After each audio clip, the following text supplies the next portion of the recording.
Welcome to the West Midlands and to the Bupa Great Birmingham Run. Over 20,000 competitors have entered this event, now established as the second largest half marathon in the United Kingdom, behind the Bupa Great North Run. Former 5,000 metre world record holder David Moorcroft joins me in the commentary box for this race over 13.1 miles.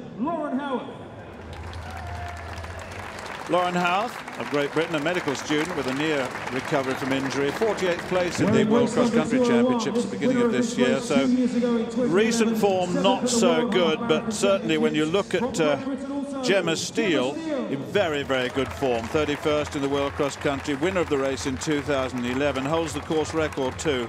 Her current form suggests that she may well be the favourite here. Well, Collis Birmingham has not done well on the track, but on the roads he's pretty good. He was 8th in the, and on the country, he was 8th in the World Cross Country at the beginning of the season. I thought that was very, very impressive indeed. He challenged the Africans all the way until the final stages. Chris Thompson, silver medalist in the 10,000 metres back in the European Championships of 2010, 5th in the Great Scottish Run recently. Looking forward to marathon duty next year, he tells me. 10,000 metres from Ethiopia, Tariku Bekele. Well, a very famous family name here, bronze medalist in the Olympic 10,000 last year, Tariku Bekele of Ethiopia. Relatively inexperienced, I have to say, in the half marathon. It's a 13.1 mile journey. And David Moorcroft alongside me. David, this is becoming a very, very prestigious event, isn't it? It's a great event, and off they go, and 20,000 runners. The winners will run about an hour. Some of the back markers will do 2 to 3 hours, but it's a fantastic experience for all of them, and a great race both in the men's elite field and the women's elite field. Tariku Bekele, remember when the great Mo Farah victory, his first gold medal back in London when he won the 10,000 metres. Well, it was Bekele who got the bronze medal, and I think many of us think he was going to kick on and become a real challenger, be almost as good as his great brother, Kenenisa Bekele. But hasn't run as well in the last few weeks, but I guess he is the most famous of this field. That racket on the start line is coming. 26 clubs are represented here. There's a clubs competition. There are 2,000 runners in that. There are 40 businesses. There's a business competition as well. There are 400 runners there, and there are 5 universities challenging here today. So there are all sorts of different competitions going on within the context of this race. And of course there is that charity element to it as well, where thousands and thousands of pounds are raised by the athletes here today. And all of a sudden the break is happening at the front. You can see the athletes are well spread, and one would expect this certainly with the elite men starting to push along. If you're looking at around about 61 minutes for a half marathon, 62 minutes, then of course you expect this, don't you? You do, and this is an undulating course. It's a tough course. Haile Gebrselassie a few years ago found it really hard the last few miles, although he won. But actually the first 3 or 4 miles are downhill, and it can be deceptive. The athletes have the temptation of going too fast too early, and it actually looks at the moment as if they're being relatively conservative and not piling on the pressure early on when they run downhill, making sure that they do hold a great deal back. Chris Thompson was in a good position there. I mean, clearly it's very early on at the moment, but he was in a good place. All of the main players are exactly where you'd expect them to be. So Abdirahman's up there as well, the American who's represented the United States in 3 Olympic Games.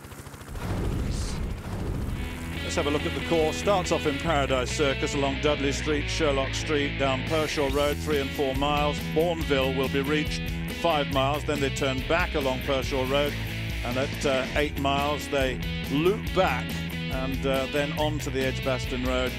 10 miles left across Sherlock Street, then loop and head right through 11 and 12 miles towards the finish in Broad Street. So it is challenging, and there's a big hill between 10 and 11 miles on this course. Well, there is the situation with the women's race early on. The lead, Kimeto of Kenya, who's a late entry into this field. She has a best of 71 minutes and 52. She beat Liz Yelling's record at the recent Great Eastern Run. And she had a 72.26 half marathon time to her credit, but that was in Nairobi. That was the Sotokoto Safari Half Marathon, 72.26 at altitude, and she also won at the Atlanta Half Marathon in America in 72.26 in July. Now Gemma, who for me would probably be the race favourite on current form, she ran a very good road relay performance last week. She was the fastest of all of the legs and looked very, very good indeed on that occasion. And remember, she won this race in 2011. Well, just looking down at on the course with 10 minutes gone, so the men are around about between 2 and 3 miles on this with 10:11 gone, and it's Bekele leading. Abdirahman in second place. You can see Hagos in third place. Birmingham is there as well, the tall figure on the left, and on the right is Ayeko. That's Thomas Ayeko of Uganda. He's a 28-minute 10K man. I actually think he could be very, very good. Uganda are something of a resurgence at the moment with distance runners. Stephen Kiprotich was their Olympic marathon champion, and I think Ayeko could be a real danger today. Bekele's looking comfortable. Chris Thompson's at the back of this pack with black shorts and a green singlet, and actually I think this is quite a crucial time for Chris because he just looks maybe that he's hanging in, and he cannot afford to get to lose contact with the leaders. Collis Birmingham, the tour guy from Australia, again an outstanding runner. Nothing dramatic happening at the moment. Bekele is pushing the pace on. He looks comfortable. The field look comfortable. Chris Thompson has got to make sure he doesn't lose contact.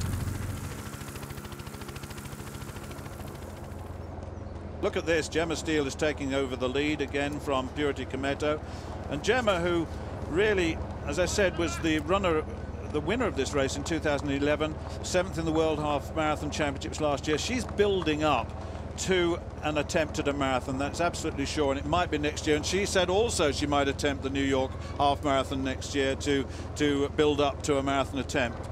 She looks very comfortable at speed, doesn't she? She's really relaxed, really on top of her running, light on her toes. You can see probably the contrast with the guys, actually. The guys, no disrespect, but just that little bit heavier, just that little bit more flat-footed. And both Kometo and Gemma Steele are just flying over the land. They skim over the road, and both of them look very, very comfortable. Meanwhile, the other waves prepare to get underway. Personal stopwatches will be clicked, although they do have the transponders on their ankles, which will give them an official time over those mats. But really, individual stopwatches, look at that, a quick look.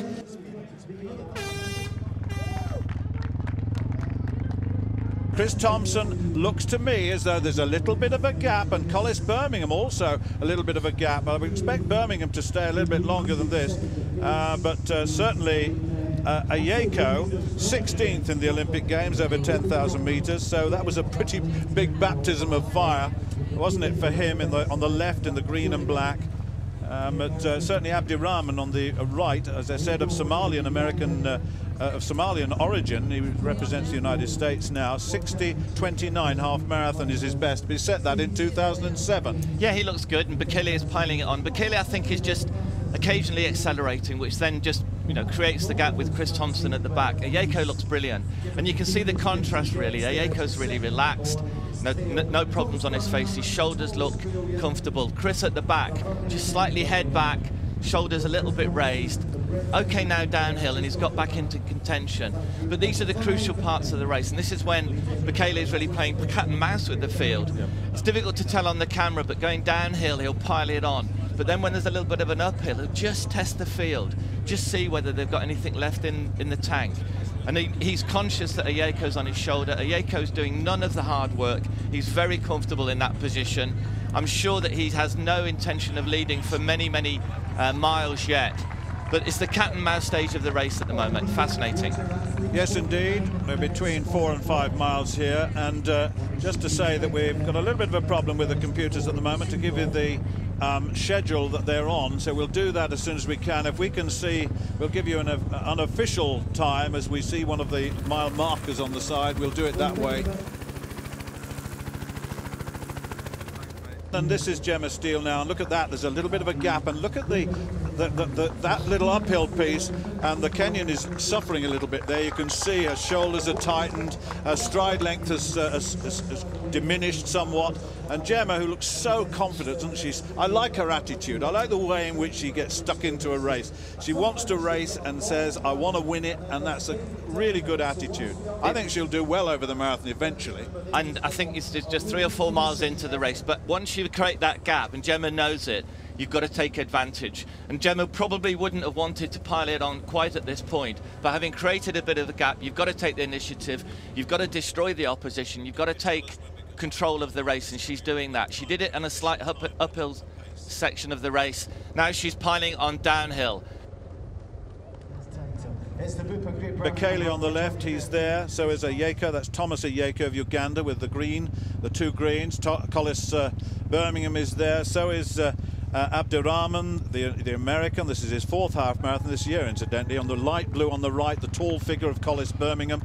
And then Chris Thompson hanging in there at the back in the green vest of Great Britain. I mentioned earlier that perhaps we were disappointed that he should have been selected for the 5,000 metres in the World Championships, with just Mo being selected, and I think that was a problem. I really didn't agree with that, I must admit. No, it's tough for Chris, and you know, one of the rules in athletics is never trust the selector. Just make sure you run fast enough to qualify.